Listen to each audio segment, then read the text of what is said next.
সাহাবী জাবের ইবনে আব্দুল্লাহ, আল্লাহ নবীজি একদিন মসজিদে নববীতে অথবা অন্য কোনো জায়গায় হাত ধরলেন। সাহাবী জাবের ইবনে আব্দুল্লাহ বললেন, হে জাবের, ইন্নী উহিব্বুল্লাহ, ইন্নী উহিব্বুকা ফিল্লাহ। জাবের, আমি না আল্লাহর জন্য তোমাকে ভালোবাসি। নবীজি বলতেছে জাবের, আমি আল্লাহর জন্য তোমাকে কি করি? ভালোবাসি। জাবের, আমি তোমাকে একটা জিনিসের ওসিয়ত করছি, যদি সম্ভব হয় এটা কখনো ছাইরো না। জাবের বললেন, ইয়া রাসূলুল্লাহ, কি? আল্লাহ নবীজি বললেন, 5 ওয়াক্ত নামাজের পরে যদি তোমার সুযোগ থাকে এই দোয়াটা 3 বার বলবা। আমার সাথে বলেন, আল্লাহুম্মা আইন্নি আলা যিকরিক ওয়া শুকরিক ওয়া হুসনি ইবাদাতিক। আল্লাহুম্মা আইন্নি আলা যিকরিক ওয়া শুকরিক ওয়া হুসনি ইবাদাতিক। আল্লাহুম্মা আইন্নি আলা যিকরিক ওয়া শুকরিক ওয়া হুসনি ইবাদাতিক। এই দোয়াটা 3 বার করবে। কি চমৎকার দেখেন অর্থটা। হে আল্লাহ, আমাকে আপনি সাহায্য করেন আপনার ইবাদতের ক্ষেত্রে, আপনার শুকর আদায়ের ক্ষেত্রে, আপনার জিকির করার ক্ষেত্রে। জিকির মানে স্মরণ। এই যে এশার নামাজ পড়লাম, স্মরণ করলাম কাকে? এশার নামাজের পরে যে মসজিদে বসে আছেন, কার স্মরণে? নাকি গান, নাকি উরুস, নাকি যাত্রা, নাকি টেলিভিশন? এই যে আমরা এখানে বসে আছি, এটাও জিকির। এটাও কি? কোরআনের আলোচনা শোনা, এটাও জিকির। আবার কালিমা তৈয়বার জিকির করা, এটাও জিকির। তাসবিহাত করা, এটাও জিকির। তেলাওয়াত করা, এটাও জিকির। ব্যবসা করা, এটাও জিকির। চাকরি করা, এটাও জিকির। সন্তানাদিকে দেখভাল করা, এটাও জিকির। আর আল্লাহ নবী জাবেরকে বলছেন, ইয়া রাসূল, জাবের, তোমাকে আমি আল্লাহর জন্য ভালোবাসি, যদি পারো এই দোয়াটা 3 বার পড়ো। তো জাবের অনেকদিন পরে বলতেছে, আল্লাহ নবী সাল্লাল্লাহু আলাইহি সাল্লাম যেই দোয়া আমাকে শিখিয়েছেন, আমি আমার হায়াতের জিন্দেগিতে 5 ওয়াক্ত নামাজের পরে কখনোই এই দোয়াটা ছাড়ি নাই। সুবহান। এই যে আমরা আমাদের পীর সাহেবদের কাছে যাই, ওনারা যে বলেন, আল্লাহুম্মা আজিরনি মিনান নার, 7 বার যদি কেউ পড়ে, মাগরিবের পরে, ফজরের পরে, আল্লাহ নবী সাল্লাল্লাহু আলাইহি ওয়াসাল্লাম বলেন জাহান্নাম থেকে তাকে মুক্তি দিয়ে দেওয়া হবে। সুবহান। আবার যখন আমাদেরকে বলে ওয়াজিফা দেয়, রাদিতু বিল্লাহি রাব্বা ওয়া বিল ইসলামি দীনা ওয়া বিমুহাম্মাদিন রাসূলা, কেউ যদি ফজরের পরে 3 বার পড়ে, মাগরিবের পরে 3 বার পড়ে, আল্লাহ নবী সাল্লাল্লাহু আলাইহি ওয়াসাল্লাম বলেন কবরের মধ্যে প্রশ্নের জবাবগুলো সহজ হয়ে যাবে। এগুলো পড়া চাই, আমল করা চাই। তাহলে আমি শুরু করলাম যে তাসবিহগুলো দিয়ে আমরা নিয়মিত পড়ব, তবে পড়বার সময় যেন এক নিঃশ্বাসে সবগুলো না হয়, এক নিঃশ্বাসে একবার। বলে, মুহাম্মদ আমার পক্ষ থেকে আপনার উম্মতের জন্য সালাম দিবেন, সালাম দিবেন। আল্লাহ নবী সাল্লাল্লাহু আলাইহি ওয়াসাল্লাম যখন আসছিলেন তখন আবার বলছেন, ইয়া মুহাম্মদ শুনেন, আখবিরহুম, আপনার উম্মতদেরকে আবার সুসংবাদ দিবেন, ইন্নাল জান্নাতা তাইয়্যিবাতুত তুরবা। আমি আব্বা ইব্রাহিম বলতেছি আপনাকে, আপনি গিয়ে আপনার উম্মতদেরকে বলবেন যে জান্নাতের মাটি খুব পবিত্র। সুবহান। 2 নম্বর, আযবাতুল মা, জান্নাতের পানি খুব মিষ্টি। তাহলে জান্নাতের মাটি উর্বর, খুব পবিত্র। জান্নাতের মাটি খুব পবিত্র, পানি খুব মিষ্টি। আন্নাহা কি আর, ও নবী আমার মুহাম্মদ সাল্লাল্লাহু আলাইহি ওয়াসাল্লাম দুনিয়ায় যখন মেরাজের ভ্রমণ শেষ করে যাবেন, আপনার উম্মতদেরকে 1 নাম্বার সালাম দিবেন, 2 নাম্বার বলবেন জান্নাতের মাটি খুব পবিত্র, 3 নাম্বার বলবেন জান্নাতের পানি খুব মিষ্টি, 4 নাম্বারে বলবেন আন্নাহা কি আর, জান্নাতের মাটি খুব উর্বর। আর বলবেন এই যে পবিত্র মাটি, মিষ্টি পানি বিশিষ্ট উর্বর মাটিতে যদি আমার সন্তানগুলো যেন বেশি বেশি গাছ লাগায়। সুবহানাল্লাহ। কি লাগায়? গাছ লাগায়। মেরাজের অনেক বয়ান শুনি, কিন্তু এই হাদিস খুব কম, এটা আসে না, হয়তোবা খেয়াল করে না। তো এই বছর মেরাজের হাদিস পড়তে গিয়ে এটা খুব চমৎকার। আল্লাহ নবী সাল্লাল্লাহু আলাইহি ওয়াসাল্লামকে বললেন গাছ কেমনে লাগাইবেন। আমি আব্বা ইব্রাহিম বলে দিচ্ছি জান্নাতের গাছ, আন্না গিরাসাহা, জান্নাতে যদি কেউ গাছ লাগাইতে চায় সে যেন 4টা কালিমা বেশি বেশি পড়ে, সুবহানাল্লাহ ওয়ালহামদুলিল্লাহ ওয়ালা ইলাহা ইল্লাল্লাহ আল্লাহু আকবার। এ 4টা আরেকটা হাদিসের মধ্যে আসছে এ 4টা সহ লা হাওলা ওয়ালা কুওয়াতা ইল্লা বিল্লাহ। কেউ যদি এগুলো ধরেন 100 বার দৈনিক পড়লো 100টা গাছ জান্নাতে রোপণ হয়ে যাবে। সুবহান। তাহলে এটা পড়তে হবে কিভাবে? যেমন তেমন করে আপনি যে 1 কেজি আলু দোকানদার যদি পচা দেয়, আপনি একটা আলু ব্যাগ থেকে খুইলা দেখান, ভাই পচা আলু দিছো কেন? আপনি আল্লাহ সুবহানাহু দিবেন, আল্লাহর হিসাবটা কেমন হবে? এবার প্রশ্ন, জান্নাতে একটা গাছ, সেই গাছটা কেমন হবে? কেমন হবে? আল্লাহ নবীজি আরেকটা হাদিসের মধ্যে বর্ণনা করেন, ইউসিরুর রাকিবু ফি জিল্লিহা মিআতা আম লা ইয়াকতাউহা। ওই গাছের ছায়াটা এত বেশি হবে, ওই গাছের ছায়ায় যদি দ্রুতগামী জান্নাতি একটা ঘোড়া 100 বছর দৌড়ায়, 100 বছর, তারপরেও জান্নাতে 1 সুবহানাল্লাহ এর বিনিময়ে যেই গাছটা রোপণ হবে ওই গাছের ছায়াটা ওই ঘোড়াটা অতিক্রম করতে পারবে না। লাহুল মুলক ওয়া লাহুল হামদ ওয়া হুয়া আলা কুল্লি শাইইন কাদির।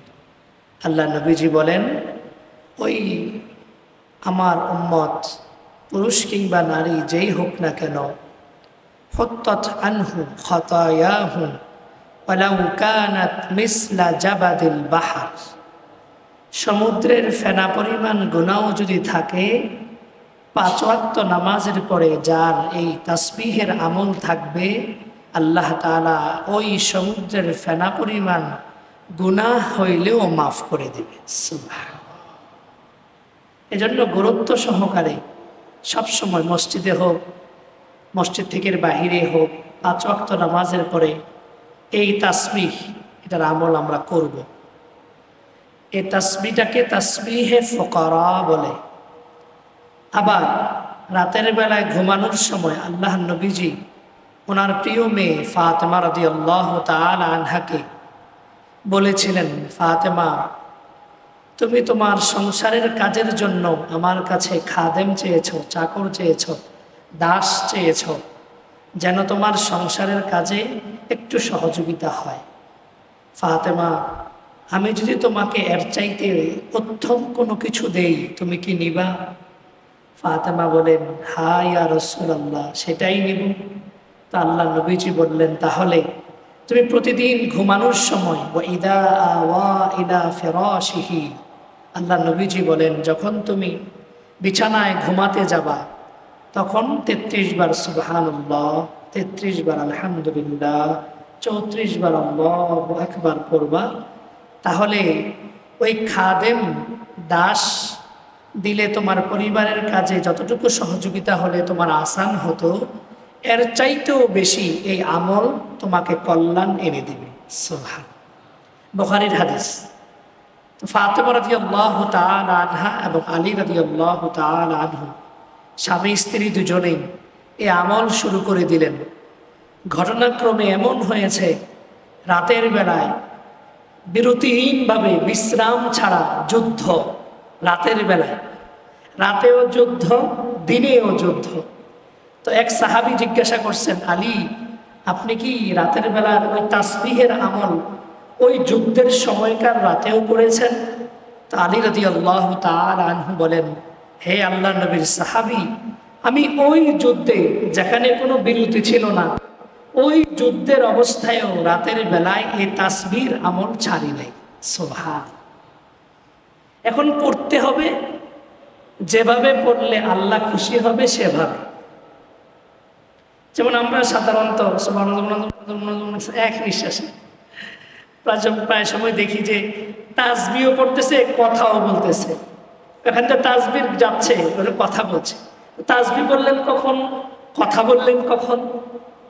এজন্য এক নিঃশ্বাসে একবার আমরা যখন কারো দরবারে যাই, ওনারা আমাদেরকে ওজিফা দেন, সেজন্য বড়রা এভাবে বলেন, এক নিঃশ্বাসে একবার সুবহানাল্লাহ সুবহানাল্লাহ সুবহানাল্লাহ সুবহানাল্লাহ আলহামদুলিল্লাহ আলহামদুলিল্লাহ।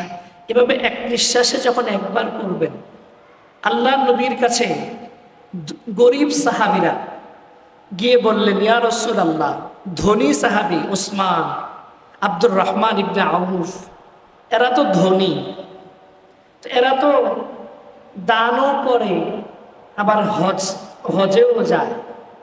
এখন আমরা তো গরিব সাহাবী, আমাদের তো এতটা আর্থিক সচ্ছলতা নেই যে আমরা হজে যাব, বাকি নামাজ পড়ি, রোজা রাখি, তারাও আমাদের মতো করে। কিন্তু এরা তো দান সৎকা আগায় যাইতেছে, জাকাত দিতেছে, আগায় যাইতেছে, হজ করতেছে, আগায় যাইতেছে, আমরা তাদের সমকক্ষ কিভাবে হব? তখন আল্লাহ নবী সাল্লাল্লাহু আলাইহি ওয়াসাল্লাম বলেন, আওয়ালা আদুল্লুকুম আলা শাই, আমি কি তোমাদেরকে এমন একটা জিনিসের কথা বলে দেব?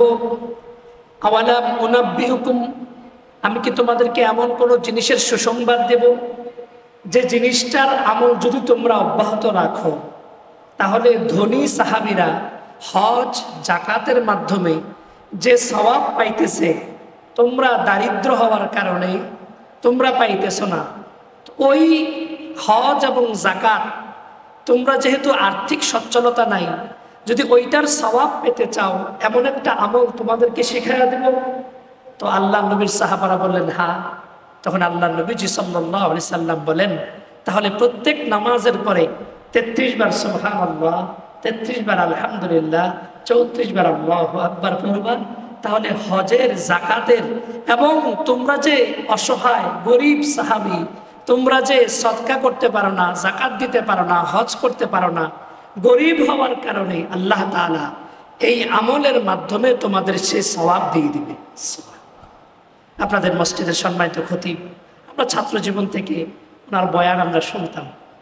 আগে বাখারনগর ছিলেন, আলহামদুলিল্লাহ আমি শুনেছি এদিকে, কিন্তু এই মসজিদে যে এটা জানতাম না, আজকে জানলাম। আমাদের বড় ভাই, আল্লাহর শুকর, আমি যে কথাগুলো বলছি আপনারা একজন ভালো আলেমে দ্বীনকে পেয়েছেন, আলহামদুলিল্লাহ। অনেক আলিয়ার আলেম আছেন যাদের তেলাওয়াতি শুদ্ধ না, এটা হজরতও জানে, যেটা আমিও আলিয়াদের পড়ছি। তো অনেক আছে এরকম যে তেলাওয়াতি শুদ্ধ না। কেন? আমরা আলিয়া মাদ্রাসাগুলোতে ছোটবেলা থেকে কোরআনের ওপর মেহনত নাই। কেন? বাংলা, অঙ্ক, ইংরেজি সব পড়তে হয়, যার জন্য মুস্তাকিল ধারাবাহিক 1-2 বছর শুধু কোরআনের উপর মেহনত নাই। কেন? রাষ্ট্রীয়ভাবে এনসিটিভি কর্তৃক ওই সিলেবাস আমাদের উপরে আছে।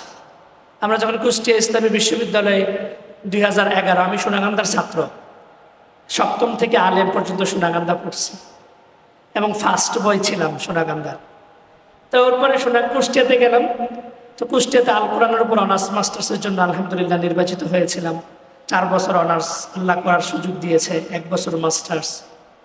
তো ওখানে যখন আমাদের ওরিয়েন্টেশন ক্লাস হয়, অর্থাৎ উদ্বোধনী ক্লাস, তখন আমাদের ক্লাসে ছিল 80 জন, আল কোরআন ডিপার্টমেন্ট। তো ওখান থেকে এই 80 জনের মধ্যে প্রথম দিন আমাদের যিনি স্যার, উনি বলছিলেন কোরআন তেলাওয়াত করার জন্য বিভিন্ন ছাত্রকে, বিভিন্ন জেলা থেকে আসছে। এক ভাই তেলাওয়াত করেছেন সূরা কাউসার।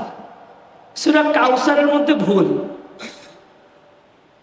তো এজন্য আমি যা বলছি, আলহামদুলিল্লাহ আপনারা একজন যে আলেমে দ্বীন পেয়েছেন খতিব হিসেবে, ওনার কাছ থেকে একটু জাস্টিফাই করবেন যে উনি যে বলেছেন কথাগুলো ঠিক আছে কিনা। এজন্য তাসবিহগুলো আমরা পড়ব নবীজির সুন্নাত হিসেবে। ফরজ নামাজের পরে আল্লাহ নবী সাল্লাল্লাহু আলাইহি সাল্লাম যে কাজ যেভাবে করেছেন, ওই কাজ ওইভাবে করা, এটাই সুন্নাত। তাম পৃথিবীর সমস্ত পীর অলিরা, দরবেশ কুতুবরা যদি অন্য কোনো ওজিফা দেয়, ওটা বাতিল। কেন? কারণ নবীজির তরিকার উপরে অন্য কোনো তরিকা পৃথিবীতে কোনো পিশাব দিতেও পারে না, আর দেওয়াটা সমীচীনও না, এটা আলাদা। এজন্য 5 ওয়াক্ত নামাজের পরে এটা একটা আমল। আয়াতুল কুরসি এটা একটা আমল। আল্লাহ নবী সাল্লাল্লাহু আলাইহি ওয়াসাল্লাম বলেন, লাম ইয়ামনাহু মিনাল জান্নাহ ইল্লাল মাউত। যদি কেউ 5 ওয়াক্ত নামাজের পরে আয়াতুল কুরসি পাঠ করে তো জান্নাতে যাওয়ার জন্য কোনো বাধা নাই, শুধু একটাই বাধা, মরবে আর জান্নাতে ঢুকবে। সুবহানাল্লাহ, এটা নবীজির আমল। এরপর সালাম ফিরানোর পরে আল্লাহু আকবার, আস্তাগফিরুল্লাহ, আস্তাগফিরুল্লাহ, আস্তাগফিরুল্লাহ, এটা নবীজির আমল। সালাম ফিরানোর সাথে সাথে আল্লাহ নবীজি এই আমলটা করতেন। আল্লাহুম্মা আনতাস সালাম ওয়া মিনকাস সালাম তাবারাকতা ইয়া যাল জালালি ওয়াল ইকরাম। আল্লাহুম্মা আইন্নি আলা যিকরিক ওয়া শুকরিক ওয়া হুসনি ইবাদাতিক। সাহাবী জাবের ইবনে আব্দুল্লাহ, আল্লাহ নবীজি একদিন মসজিদে নববীতে অথবা অন্য কোনো জায়গায় হাত ধরলেন। সাহাবী জাবের ইবনে আব্দুল্লাহ বললেন, হে জাবের, ইন্নী উহিব্বুল্লাহ, ইন্নী উহিব্বুকা ফিল্লাহ। জাবের, আমি না আল্লাহর জন্য তোমাকে ভালোবাসি। নবীজি বলতেছে জাবের, আমি আল্লাহর জন্য তোমাকে কি করি? ভালোবাসি। জাবের, আমি তোমাকে একটা জিনিসের ওসিয়ত করছি, যদি সম্ভব হয় এটা কখনো ছাইরো না। জাবের বললেন, ইয়া রাসূলুল্লাহ, কি? আল্লাহ নবীজি বললেন, 5 ওয়াক্ত নামাজের পরে যদি তোমার সুযোগ থাকে এই দোয়াটা 3 বার বলবা। আমার সাথে বলেন, আল্লাহুম্মা আইন্নি আলা যিকরিক ওয়া শুকরিক ওয়া হুসনি ইবাদাতিক। আল্লাহুম্মা আইন্নি আলা যিকরিক ওয়া শুকরিক ওয়া হুসনি ইবাদাতিক। আল্লাহুম্মা আইন্নি আলা যিকরিক ওয়া শুকরিক ওয়া হুসনি ইবাদাতিক। এই দোয়াটা 3 বার করবে। কি চমৎকার দেখেন অর্থটা। হে আল্লাহ, আমাকে আপনি সাহায্য করেন আপনার ইবাদতের ক্ষেত্রে, আপনার শুকর আদায়ের ক্ষেত্রে, আপনার জিকির করার ক্ষেত্রে। জিকির মানে স্মরণ। এই যে এশার নামাজ পড়লাম, স্মরণ করলাম কাকে? এশার নামাজের পরে যে মসজিদে বসে আছেন, কার স্মরণে? নাকি গান, নাকি উরুস, নাকি যাত্রা, নাকি টেলিভিশন? এই যে আমরা এখানে বসে আছি, এটাও জিকির। এটাও কি? কোরআনের আলোচনা শোনা, এটাও জিকির। আবার কালিমা তৈয়বার জিকির করা, এটাও জিকির। তাসবিহাত করা, এটাও জিকির। তেলাওয়াত করা, এটাও জিকির। ব্যবসা করা, এটাও জিকির। চাকরি করা, এটাও জিকির। সন্তানাদিকে দেখভাল করা, এটাও জিকির। আমরা না জিকিরটাকে সংকুচিত করে ফেলছি, অথচ জিকিরের অর্থটা ব্যাপক। ফরজ, যেমন এশার নামাজ পড়া, এটা ফরজ না নফল? রমজানের রোজা, এটা ফরজ না নফল? ফরজ। তাহলে কখনো কখনো স্মরণ করাটা ফরজ হয়ে যায়, কখনো কখনো ওয়াজিব হয়ে যায়, কখনো কখনো সুন্নতে মুআক্কাদা হয়ে যায়, কখনো কখনো সুন্নত হয়ে যায়, কখনো কখনো নফল হয়ে যায়। বাকি সবগুলো কি? জিকির। বুঝতে পারছেন? তাহলে আল্লাহ তাআলার কাছে আপনি যদি 5 ওয়াক্ত নামাজের পরে এইভাবে বলেন, আল্লাহুম্মা আইন্নি আলা যিকরিক, আল্লাহ আপনি আমাকে সাহায্য করেন আপনার স্মরণের ব্যাপারে, ও শুকরিক, আপনার শুকরিয়া আদায়ের ব্যাপারে, আপনি যে এত কিছু আমাকে দিয়েছেন এই শুকরিয়া আদায়ের ব্যাপারে, হুসনে ইবাদাতিক, আল্লাহ আমি তো ইবাদত করি, বাকি যদি আপনার কাছে সুন্দর না লাগে তাহলে আমার ইবাদতের কোনো দাম নাই। এজন্য আল্লাহ আপনার কাছে আমি দোয়া চাচ্ছি, হুসনে ইবাদাতিক, আপনার কাছের যে ইবাদতগুলো পাঠাবে, যে এশার করছি, সেজদা তো সবাই করছি, বাকি সবার সেজদার দাম আল্লাহর কাছে কিন্তু এক না। সবার রুকুর দাম আল্লাহর কাছে কিন্তু কি না? এক না। এজন্য আল্লাহ নবী জাবেরকে বলছেন, ইয়া রাসূল, জাবের তোমাকে আমি আল্লাহর জন্য ভালোবাসি, যদি পারো এই দোয়াটা 3 বার পড়ো। তো জাবের অনেকদিন পরে বলতেছে, আল্লাহ নবী সাল্লাল্লাহু আলাইহি সাল্লাম যেই দোয়া আমাকে শিখিয়েছেন, আমি আমার হায়াতের জিন্দেগিতে 5 ওয়াক্ত নামাজের পরে কখনোই এই দোয়াটা ছাড়ি নাই। সুবহান। এই যে আমরা আমাদের পীর সাহেবদের কাছে যাই, ওনারা যে বলেন আল্লাহুম্মা আজিরনি মিনান নার, 7 বার যদি কেউ পড়ে মাগরিবের পরে, ফজরের পরে, আল্লাহ নবী সাল্লাল্লাহু আলাইহি ওয়াসাল্লাম বলেন জাহান্নাম থেকে তাকে মুক্তি দিয়ে দেওয়া হবে। সুবহান। আবার যখন আমাদেরকে বলে ওয়াজিফা দেয় রাদিতু বিল্লাহি রাব্বা ওয়া বিল ইসলামি দীনা ওয়া বিমুহাম্মাদিন রাসূলা, কেউ যদি ফজরের পরে 3 বার পড়ে, মাগরিবের পরে 3 বার পড়ে, আল্লাহ নবী সাল্লাল্লাহু আলাইহি ওয়াসাল্লাম বলেন কবরের মধ্যে প্রশ্নের জবাবগুলো সহজ হয়ে যাবে। এগুলো পড়া চাই, আমল করা চাই। তাহলে আমি শুরু করলাম যে তাসবিহগুলো দিয়ে আমরা নিয়মিত পড়ব, তবে পড়বার সময় যেন এক নিঃশ্বাসে সবগুলো না হয়, এক নিঃশ্বাসে একবার। বলেন কয় নিঃশ্বাসে কয়বার? এক নিঃশ্বাসে একবার। এজন্য আপনার পড়তে যেন সময় লাগে। কেন? মেরাজের রজনীতে রাসূলুল্লাহ সাল্লাল্লাহু আলাইহি সাল্লাম, আমরা অনেক সময় অনেক বয়ান শুনেছি, কিন্তু অনেকের ক্ষেত্রে এই বয়ানটা শুনি নেই। অথচ এটা তিরমিজির একটা হাদিস। আল্লাহ নবী সাল্লাল্লাহু আলাইহি সাল্লামের সাথে আসমানে, সপ্তম আসমানে ইব্রাহিম আলাইহিস সালামের সাথে সাক্ষাৎ। তো ইব্রাহিম আলাইহিস সালামের সাথে সাক্ষাৎ হওয়ার পরে ইব্রাহিম আলাইহিস সালাম নবীজিকে দেখে মুসা আলাইহিস সালামের সাথে নামাজ কমাইছে। আর ইব্রাহিম আলাইহিস সালামের সাথে যখন সাক্ষাৎ হইল, তো ইব্রাহিম আলাইহিস সালাম বললেন, ইয়া মুহাম্মদ আকরি মিন উম্মতিকাস সালাম, এ মুহাম্মদ আমার পক্ষ থেকে আপনার উম্মতের জন্য সালাম দিবেন, সালাম দিবেন। আল্লাহ নবী সাল্লাল্লাহু আলাইহি ওয়াসাল্লাম যখন আসছিলেন তখন আবার বলছেন, ইয়া মুহাম্মদ শুনেন, আখবিরহুম, আপনার উম্মতদেরকে আবার সুসংবাদ দিবেন, ইন্নাল জান্নাতা তাইয়্যিবাতুত তুরবা, আমি আব্বা ইব্রাহিম বলতেছি আপনাকে, আপনি গিয়ে আপনার উম্মতদেরকে বলবেন যে জান্নাতের মাটি খুব পবিত্র। সুবহান।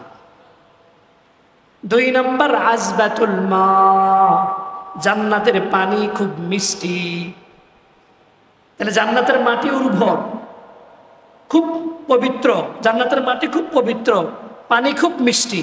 আন্নাহা কি আর, ও নবী আমার মুহাম্মদ সাল্লাল্লাহু আলাইহি ওয়াসাল্লাম দুনিয়ায় যখন মেরাজের ভ্রমণ শেষ করে যাবেন, আপনার উম্মতদেরকে 1 নাম্বার সালাম দিবেন, 2 নাম্বার বলবেন জান্নাতের মাটি খুব পবিত্র, 3 নাম্বার বলবেন জান্নাতের পানি খুব মিষ্টি, 4 নাম্বারে বলবেন আন্নাহা কি আর, জান্নাতের মাটি খুব উর্বর।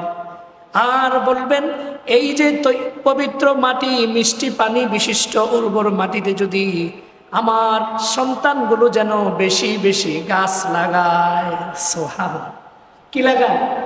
গাছ লাগায়। মেরাজের অনেক বয়ান শুনি, কিন্তু এই হাদিস খুব কম, এটা আসে না, হয়তোবা খেয়াল করে না।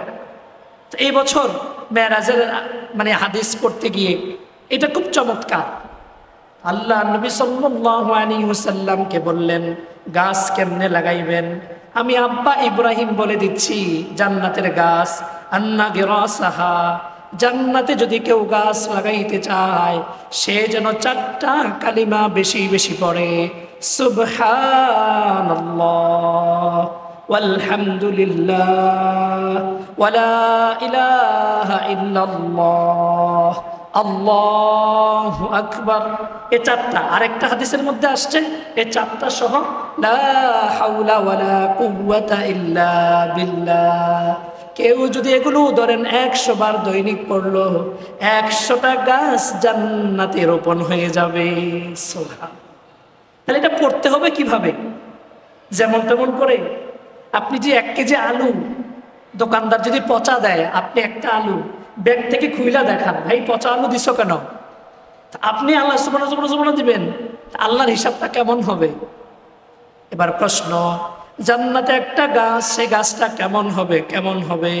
আল্লাহ নবীজি আরেকটা হাদিসের মধ্যে বর্ণনা করেন, ইউসিরুর রাকিবু ফি জিল্লিহা মিআতা আম লা ইয়াকতাউহা, ওই গাছের ছায়াটা এত বেশি হবে, ওই গাছের ছায়ায় যদি দ্রুতগামী জান্নাতে একটা ঘোড়া 100 বছর দৌড়ায়, 100 বছর, তারপরেও জান্নাতে 1 সুবহানাল্লাহ এর বিনিময়ে যেই গাছটা রোপণ হবে, ওই গাছের ছায়াটা ওই ঘোড়াটা অতিক্রম করতে পারবে না। শুধু ছায়া, নবীজি তো বলছেন অতিক্রম করতে পারবে না। যদি বলতো করতে পারবে তাহলেও বোঝা যেত যে না 100 বছর দৌড়ালে শেষ হবে, কিন্তু নবীজি বললেন 100 বছর দৌড়াবে দ্রুতগামী ঘোড়া, এবার চিন্তা করেন, একটা ঘোড়া যদি ঘন্টায় 60 কিলো দৌড়ায়, কয় কিলো? তাহলে এবার চিন্তা করেন 100 বছর দৌড়াবে, তাহলে আপনার সুবহানাল্লাহর উচ্চারণটা কেমন হওয়া লাগবে? এজন্য হযরতের কাছ থেকে আপনারা শিখে নেবেন যে কিভাবে পড়লে আমার সুবহানাল্লাহর বিনিময়ে একটা গাছ হবে, একটু বলে দেন। যেন হাঁটতে বসতে উঠতে ফিরতে চলতে পারবো তো ইনশাআল্লাহ। আল্লাহ আমাদেরকে তৌফিক দান করেন।